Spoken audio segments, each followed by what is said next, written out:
Hi, I'm Toby, this is Jordan, and together we're going to be presenting Analytics Goes on Location with new approaches. So to start off with, we're going to get Jordan to quickly discuss what exactly it is. Cool, so location-based analytics, what is it? Well, really it's a combination or an aggregation of two kinds of data sets. The first one is geographic data, so anything that is location tracking, geographic location tracking, such as mobile devices, GPS and other technologies, as well as a combination of demographic and economic data. So that's something like aggregated data from a census or social media personal information. So they're trying to find out that, as well as incomes, employment levels and economy sectors, to try and put that information onto a geographic map. Alright, thanks for that, Jordan. So next we're going to be having a quick look at some driving forces. So as we can see, the first one here is a big increase in demand. So that is mainly the personalisation and importance of customer knowledge. So that means that everyone kind of expects personalisation to some degree. A good example of that is if you're going to go to a cafe in Hamilton, you're probably going to search in your phone, cafes near me, or if you want to go to Noel Leeming but you don't know where it is, you're going to type in Noel Leeming and you're just going to expect that the closest one to you pops up first. So that kind of increase in demand from a consumer point of view is what really is driving that. And obviously from a data point of view, from a commercial side of things, they want that data so they can really personalise their offering to you and obviously maximise those profits as well. Another interesting example is also the Snapchat filters. So we're also incorporating fun into the geolocation side of things. So Snapchat, if you're taking pictures where we are at the moment, swipe left, you're going to get University Waikato pop up. So that's obviously another big driving factor as well. Now secondly, we're going to look at some of the technological advances.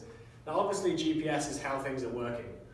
So there's GPS in your phone, there's GPS in your iPad, it's on your Wi-Fi, it's essentially everything electronically based that you've got.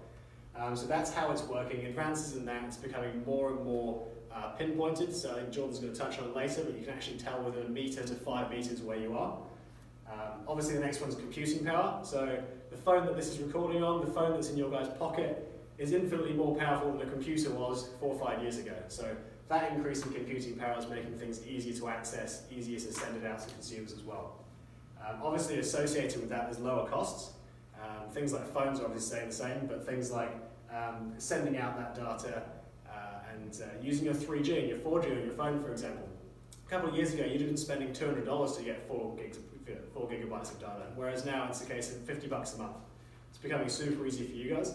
And also from a commercial point of view, it's getting really, really cheap for them to access this kind of information with things like Google Analytics and the software involved with that side of things.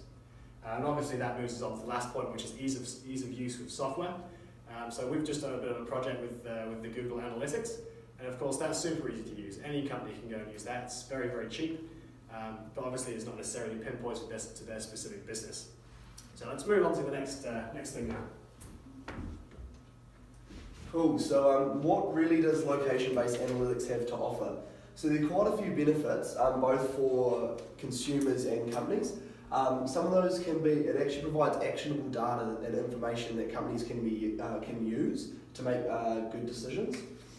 Some of those can be information on customers, store locations, some assets they have, their partners, as well as their competitors. So if they have information on, say for example, their target market, then they know where to set up their stores, but also they know if they know their target market, they also know their competitors' target market. So they can use geolocation to understand where the market in terms of the store is that their competitors are in, and if it's benefiting them or not.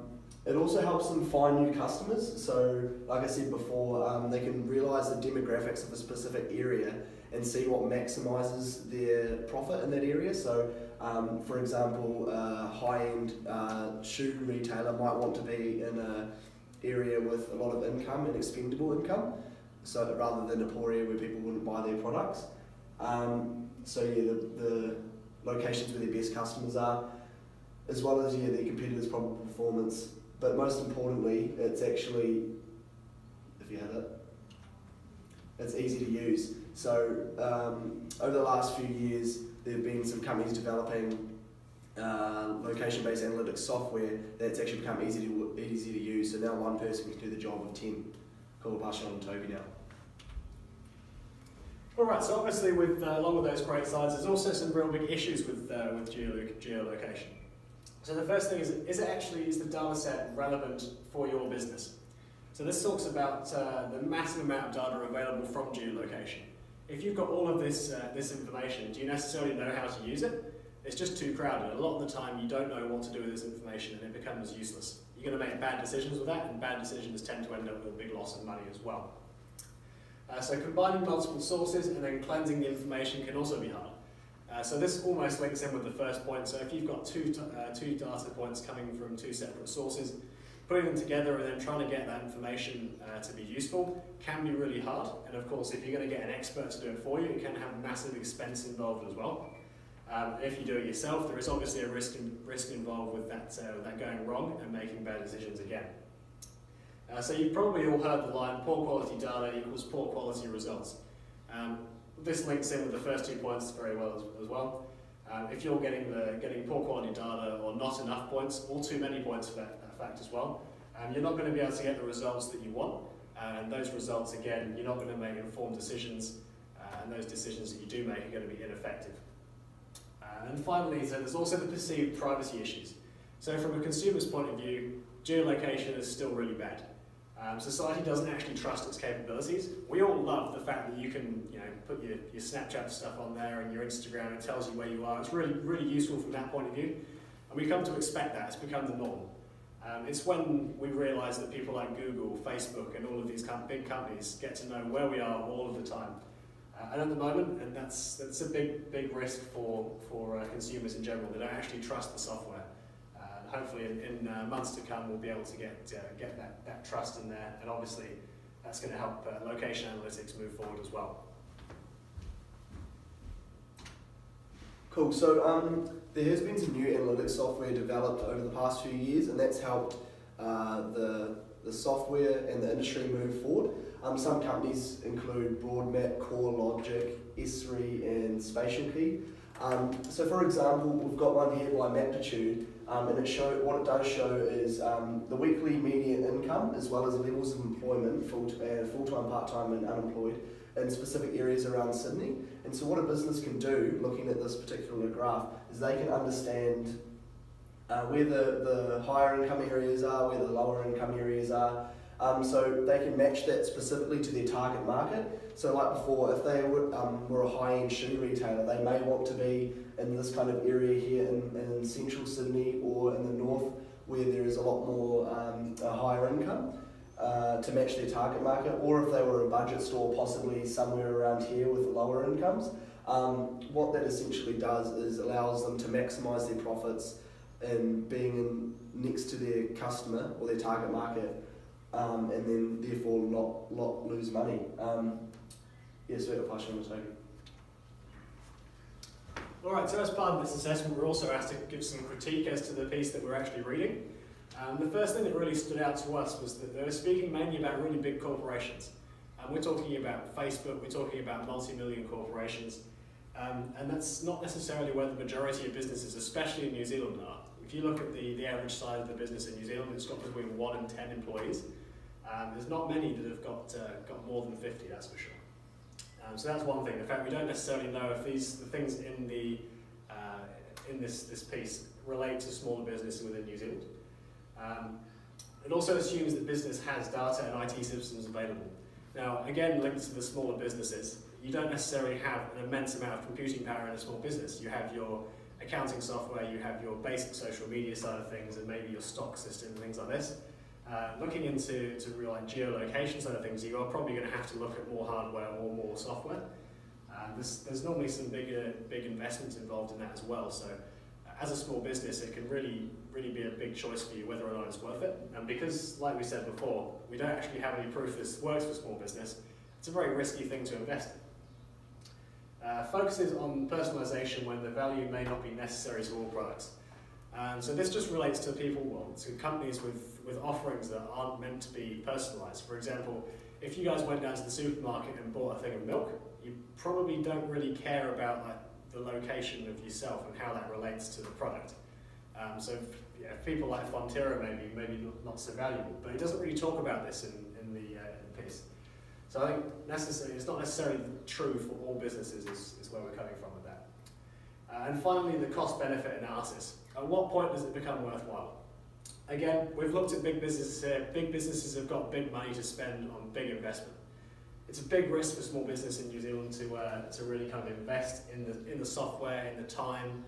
There's many things they can prioritise above this, and it doesn't state in this article at what point it becomes financially viable. We don't know if you've got to spend $10,000 in 4 hours a week, or you don't know if you've got to invest $100,000 worth of hardware before it becomes valuable and this kind of thing. So I think it's important for the next kind of for small businesses in New Zealand particularly to maybe do a little bit more research before actually investing, or find another article that does focus on the benefits to smaller businesses as well. So I'll hand you on to Jordan for the final bit today. Cool, thanks. So just looking to the future for location-based analytics, what FIRST can do is make better use of social media, both for companies and users.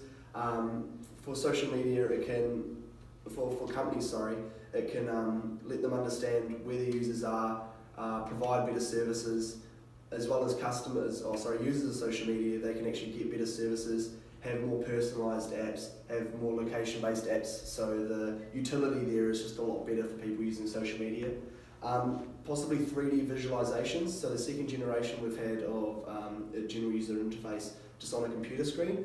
Possibly the use of VR will allow people to step into a geographic area and understand the data a lot more, see the incomes or the demographic and income data around them, which might help them analyse the data a lot more in depth. It possibly could work within the confines of a store, so as Toby said before, a GPS can be accurate between 1 and 5 metres. So for a large store, once you step in the door, your phone might understand that you've actually walked into that store.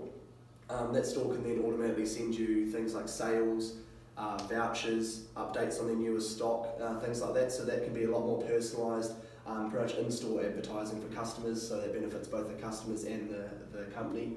And finally, in the future, we're hoping that sharing personal data with trusted partners is a lot more standard, less taboo at the moment. People aren't that interested, as Toby said, to share their personal data, and they find it quite intrusive. But hopefully in the future, it will help geo-analytics a lot if people will share their personal location and data with companies that will help improve services. So thank you for listening to our presentation, and have a good day. If you guys have got any questions, we'll be at the lecture as well, so if you want to have a discussion or questions, feel free, and we'll get up and answer them as well. Cheers guys. Thank you.